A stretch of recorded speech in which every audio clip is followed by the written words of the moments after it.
Changing minds one thought at a time.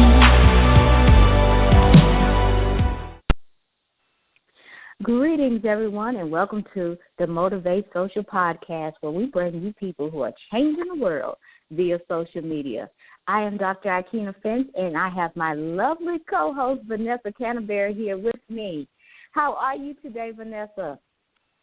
I am doing great. How are you? I am great. Anytime that I'm on air with you is fabulous, right? I know that's right. And, of course, I have you and your fabulousness, and, of course, our guest with her fabulousness. I just have too much fabulousness to deal with today. But you know what? We're going to bring it to you, and we're going to bring it to you good. And without further ado, I have to introduce to you the confidence coach and online visibility strategist, Lisa Marie Pepe. Hello, Lisa. How are you? Hello. I am doing fabulous, both like you ladies. And, there's a lot of fabulousness going on right here in this half hour here. Exactly. And, you know, I just have to ask you the question that the audience is waiting on. What are you doing to change the world via social media? Well, I am utilizing all of the available tools and things that are available to me via social media to really empower and inspire women worldwide to develop their confidence and to help them build vibrant online visibility for their business. So that is what I'm doing. I am using it as a medium to just make a major impact in the world. I'm loving that, Lisa, that you are making sure that people get the visibility that they so well deserve and what they're seeking, especially in this technology world that's moving very rapidly. Yeah. And sometimes I even look at them like, man, how can we keep up with this? But it's good that, you know, there is somebody out there that's able to say, you know what, you need to be visible. Let me show you how, and you can be confident in it. So I'm loving that. But what made you go into this arena, you know, because sometimes something happens before somebody goes into this arena and know what their purpose and their passion and all that good stuff. So what happened that allowed you to say, you know what, I need to do this. It's needed. Yeah, absolutely. And I'm happy to share really the background, you know, of why I do what I do and why I'm so incredibly passionate about what I do. I'll give you the short version. So in 2011, I was working as a licensed massage therapist, and I had a car accident, which took away my ability to do anything that was physically strenuous. And my career as a massage therapist was over before I knew it. And sort of in the blink of an eye, you know, everything changes. And that was a changing moment in my life. And I went through some tough times afterward, you know, with the physical stuff I had to go through. And of course, some of the emotional stuff that happens when you experience loss and trauma and things like that. And, fast forward a couple of years, I was sort of stuck in a rut and working some, soul-sucking jobs and not really living up to my potential. My background, I have 2 master's degrees, one in clinical psychology, one in education, and I wasn't utilizing any of my talent or any of my unique gifts, or I just sort of had shrunken inward, and then I was sort of hiding, right? Like I was staying safe in this little bubble, but I wasn't happy, where I was meant to shine and to bring light into the world and to help other people. I sort of lost sight of all that following the car accident. And it was in literally the blink of an eye, one day, about 2.5 years afterward, I was working in a gym setting, and part of my my duties as an employee there were to clean up the bathroom. And I was in there, and I was still working, these mundane, task-oriented jobs and not even thinking about doing anything remotely related to my skill set or my, my education or my talent or anything. And this woman who was a patron there said to me, what are you doing? And I looked up at her and I just said, I'm cleaning the bathroom. I took it at like the very, physical level and wasn't even thinking anything deeper. And she said to me, no, what are you doing? And I looked at her again. I kind of laughed and I said, I'm picking up the trash. Like, what's it look like I'm doing? And she caught me with this piercing glance, this piercing stare, and she said to me, I mean, what are you doing with your life? And I was like, boom, right? Like, hello.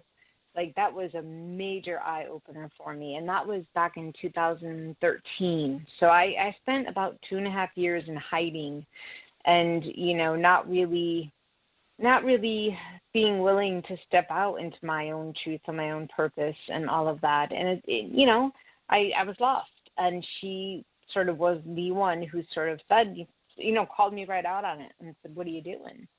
And mind you, I was still dealing with the physical stuff that had happened during the car accident. That was an ongoing battle.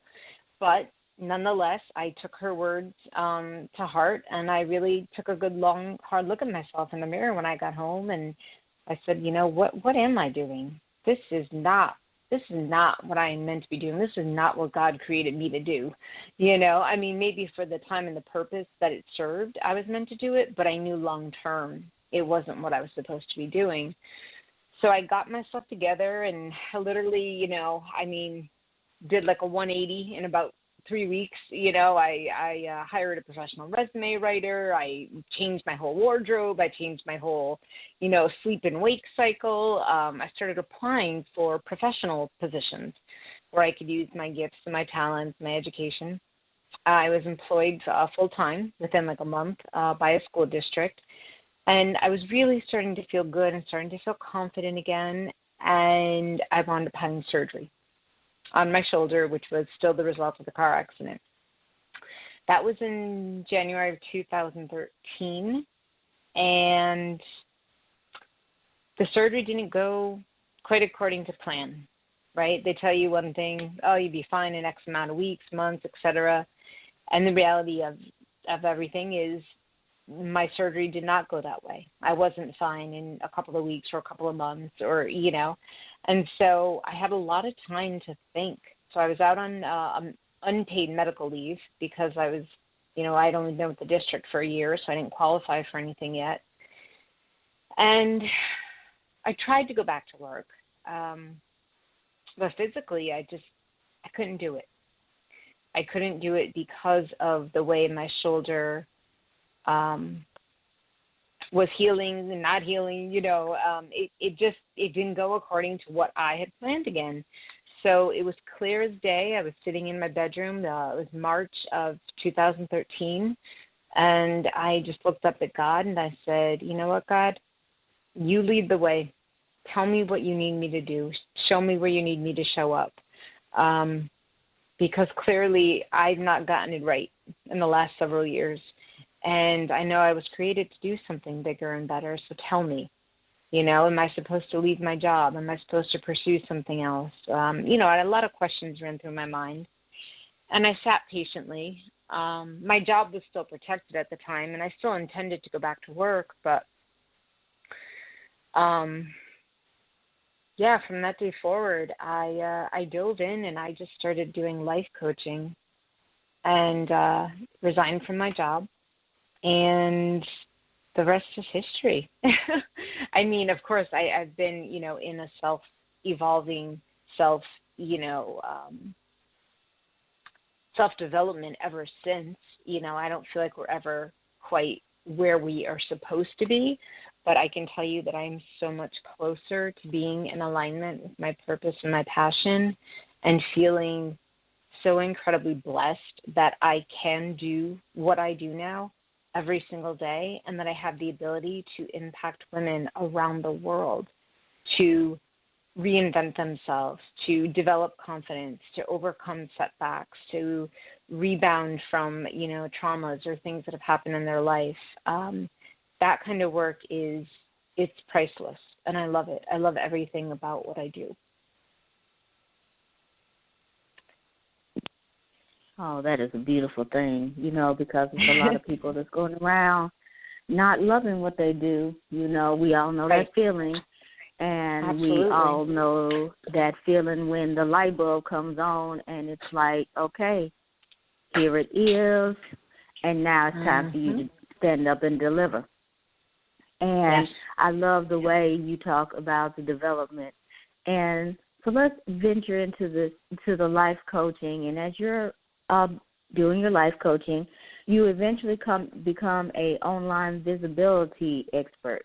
So how did you transition into that as well? Yeah, so interesting enough. So yes, when I first started out, I was doing wellness coaching and life coaching, more general sort of, lifestyle coaching.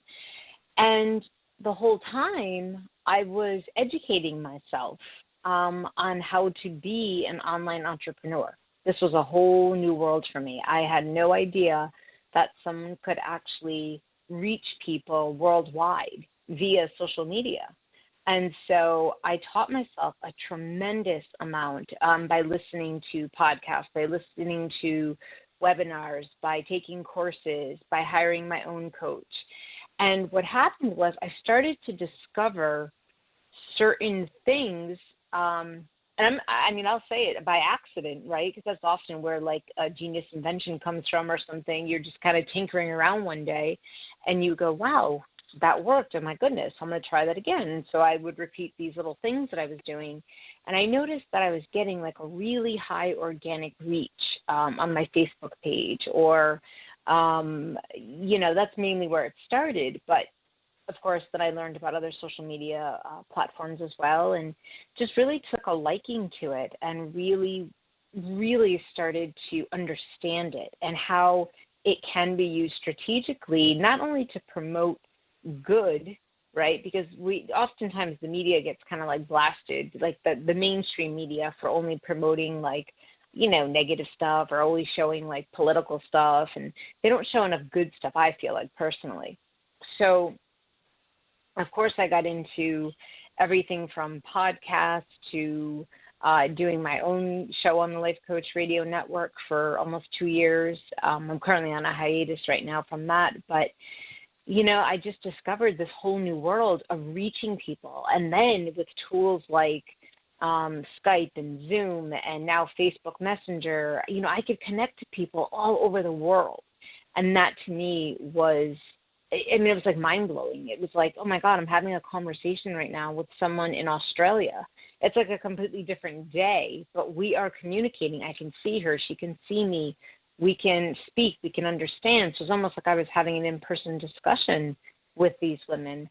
And so people started to ask me about it, like, how are you getting so much visibility? What are you doing? Are you boosting your posts? Are you paying this?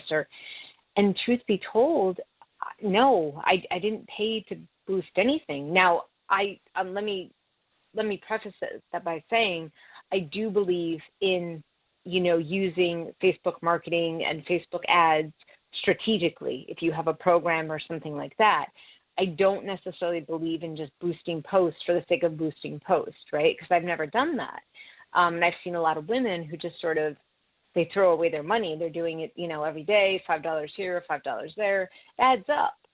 So what I've been able to do is sort of systematize what I have learned on my own to then teach other women. And I work predominantly with online women entrepreneurs who really do need that visibility. Because, again, you can be the best at what you do, but if nobody knows what you do and nobody knows who you are, it's not going to translate to you having a working relationship with anyone.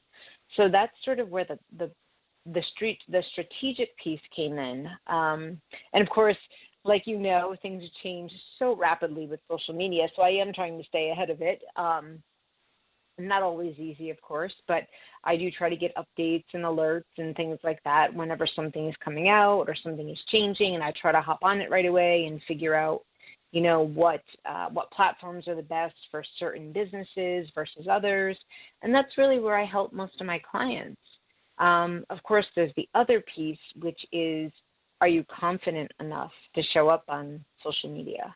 And that is usually the bigger thing, because the strategy people can learn, right? You can teach someone strategy. You can teach someone steps. The confidence piece, I love also building that into the programs because that is so critical. And again, I'm in the middle of running a group coaching program right now. And we're talking about, being confident about who you are, because when you're an entrepreneur and you're, a business owner, and especially working in an online sphere, your personal perception of what you feel about who you are is a direct reflection into your business. So if you're not confident as a person, you're not going to be confident as a business owner. At least that's what I found with the women I've worked with. So that's how that has evolved over time. Wow. Your story is so similar to mine, which is like, dang. And I didn't find my purpose until I was laid off in 2011. Mm-hmm. And so just like you, sometimes what we think is best for us, we have to understand that there is more for us.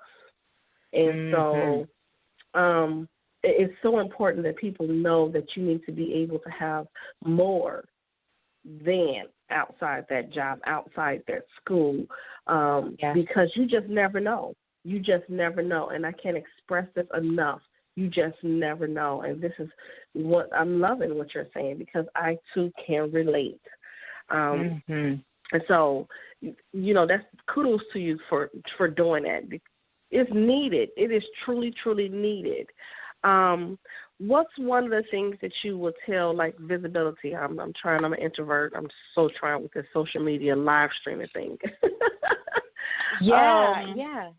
That is tough right there. What techniques have you used for people like myself? Because me and Dr. Finch are both introverts. We have powerful messages. We know that. Yes, you do. But be in front of the screen all the time, and it's just that we just don't like that attention. But we know that we have to be out there, so that's what we're doing now.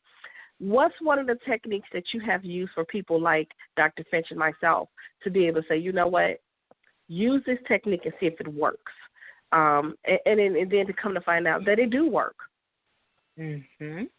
Right. So currently, like I said, I'm running this group program that I just put together. It's called Time to Shine Online, and we're dealing with those exact things, right? So a lot of the women in this program have fear of visibility, right? It's being afraid to be in front of a camera, being afraid to project their message, but knowing that they need to do it.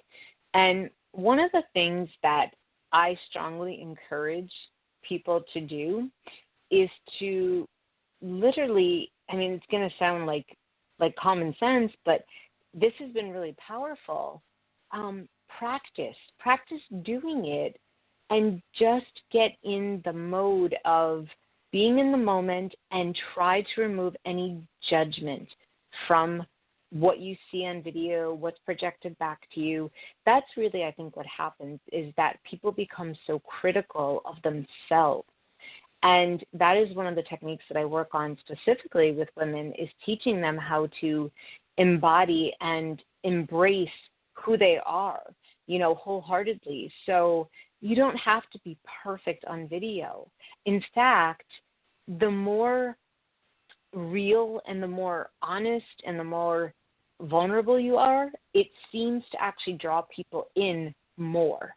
And so I try to let people know that, and I tell them, listen, if you're not ready to do Facebook Live, don't do it yet, okay?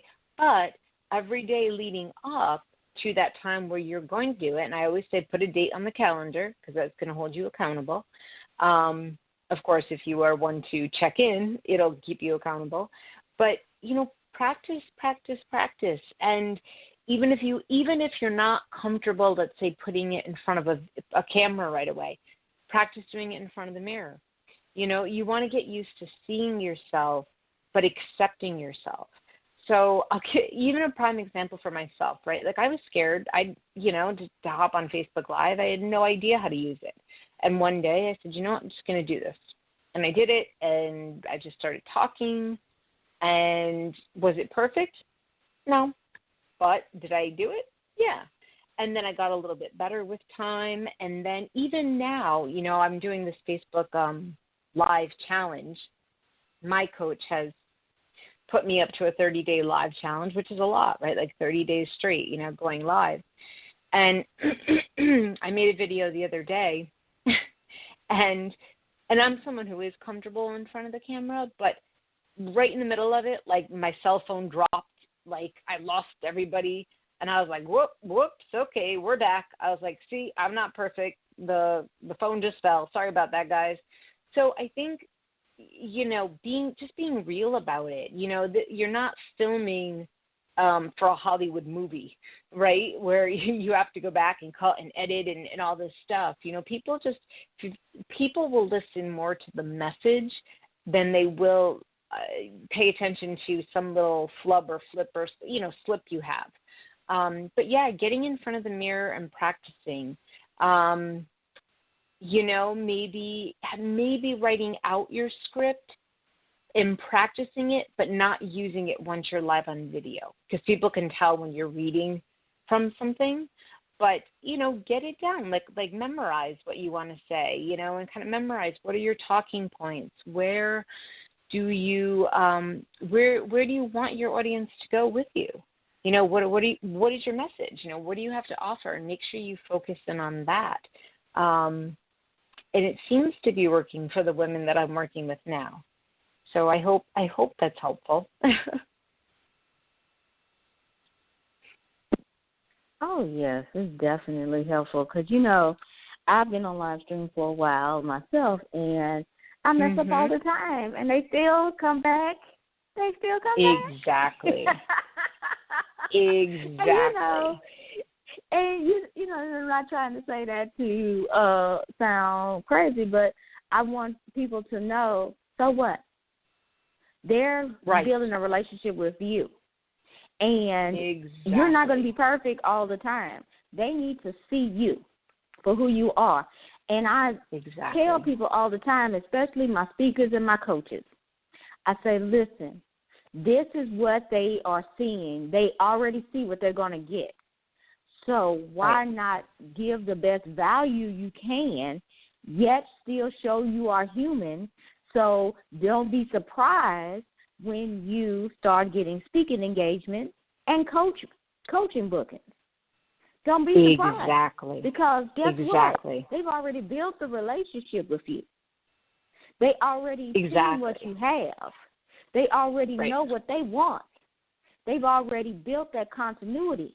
So now, and don't be looking crazy because they came to you. No, you put yourself out there already. So don't be surprised when they start coming to you. And I love, yes. And, I just want you to really just tell us about your initial feeling once you came on the live stream and now that you are in it with the new challenges and things, how you're feeling more about it. And then, of course, what is your best recommendation to the people today for that? Sure. So first off, again, I was someone who was petrified at first to, I've had a Periscope account for over a year, and I've never done one live stream. And that's the God's honest truth. And then when Facebook Live came around, I said, I'm going to give this a shot.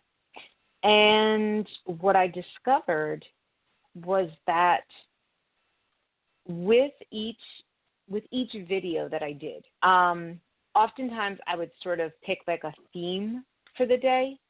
And basically what I like to do when I'm speaking is I like to bring in whatever experiences that have happened, for myself, but then also be able to provide some helpful feedback or tips or, words of encouragement to people who are listening. And now that I've done that, and like you said, people will show up. People will go back and watch your video. So even if no one, shows up right away, that's okay. That's totally okay. People will come back and watch the video later. People will respond later. But this is one thing that I have found. So for me personally, I've loved it. I've loved everything about just, getting more and more out there, speaking more openly and honestly and being more vulnerable. That's been really huge for me. I never, ever want people to feel like, even when I'm coaching, I don't want anyone to ever feel like I'm better than them or I'm above them, right? I'm just someone who's been through whatever they may be going through, and now I'm on the other side of it. So for me, that's been really eye-opening, right? Because I was afraid to be vulnerable for a while, but I have found that that's actually what connects to people the most. And, one of the things, too, and this is a great tip, make sure if you do decide to do anything live, and again, I'm not going to speak for Periscope because I don't use it, but with Facebook Live at least, if people comment on your videos even afterward, go back and interact with them. Go back and say thank you. Or, I did one the other night, and it was about how I've struggled with perfectionism my whole life and how I've been too hard on myself my whole life. And that video got more views and more comments and more women saying, oh, my God, me too. I totally relate. Yes, yes, yes. And I went back and I reached out to each one of them individually. And I said, thank you for sharing. Thank you for your truth. Thank you for being vulnerable. Thank you, And then it opens up the door for how are you currently, helping yourself through that? How are you managing that right now? Or, it opens up dialogue and communication. And there's no better way, authentic way to connect with people than right then and there, right? It's like, here's someone telling you, well, this is my problem. I can relate to you. That's your opportunity. Go in and speak to someone, establish a relationship, establish the know, like, and trust factor, And so I think, we live in an amazing time, and really you are unlimited in what you can do with social media these days. It's really, really powerful. I'm loving all the nuggets that you're dropping. This is absolutely amazing. You gave me insight on more about, live streaming. So thank you. And I can imagine how the audience are just taking notes as well. And I know that we're about to get ready to get to a close, but I want the audience to be able to connect with you and find out how can they find Miss Lisa. So take a moment, let people know how they can be able to connect with you and how they can be able to find you as well on social media. Sure. Thank you. Well, first of all, thank you so much for having me. I really, really enjoy doing, broadcasts and podcasts and all of that. So I really appreciate the opportunity. But if you'd like to get in touch with me, the way to do that is to literally type in my name in Google, my full name, so Lisa, Lisa, Marie, Marie, and then Pepe is my last name. P like Paul, E like elephant, P like Paul, E like elephant. Type in Lisa Marie Pepe, and I promise you, because I know how to do visibility, I will pop up on Google, and you can then contact me through Facebook, through my website, which is positivetransformation.net. You will see me pop up with, LinkedIn, with Instagram, with Twitter, all of the big social media platforms, of course. But, one of the best ways, if you are on Facebook, even look me up on there. You can send me a friend request. You can send me a private message. From there you can connect to my Facebook page and then my group. And I'm always happy to connect with people, especially women who are on the same journey.